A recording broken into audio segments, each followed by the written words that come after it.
Back in July, I released Index, and then I was just kind of like, see ya, and you didn't really hear much from me after that. Well, about a month ago, I realized that Christmas was right around the corner, and if I'm gonna disappear for indefinite amounts of time, I should probably at least try to make good on prior promises. So, I sat down, and I rewrote Index for about 300 hours.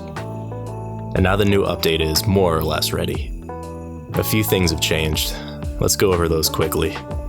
First things first, when you download Index, make sure the Game Profiles folder is in the same path as the app itself.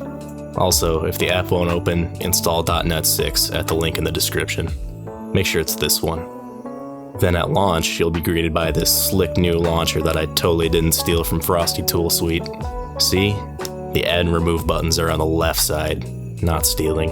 Go ahead and press the add button and select your game directory. I usually just select my MCC folder. As long as it's close enough, it should pick up on any supported games in the vicinity. Oh yeah, CEA is now supported too. Select a game and click launch, or just double click one, it'll open up. Using Index is mostly the same as it was before. Double click an asset to open it, go File, Export to export it. Look at you, already a pro. What do you need me for?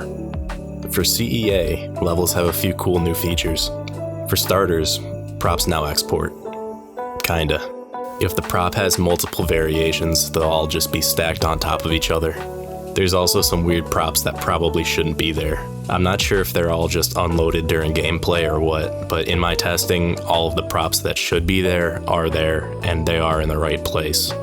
CEA levels also export lights. Although due to a bug in Asimp, which is the import and export library I'm using, these come out as empty objects if you export as FBX. If you want them to actually come through, try exporting as Collada. They probably still won't be configured right, but at least you'll have the placement and the color values and whatnot. Halo 2 levels also kinda support props now, although a lot of them are still missing, so don't expect too much on that front. In fact, the Halo 2 stuff was kinda just a quick port from the previous version, so I wouldn't be too surprised if new bugs were introduced. If things get too bad, you can always just use the old version of the tool. If you run into problems, feel free to report them, but just know that I have a very busy 2023 ahead of me, and I probably won't be around for a while. Anyways, have a Merry Christmas and a Happy New Year. I'll see you around.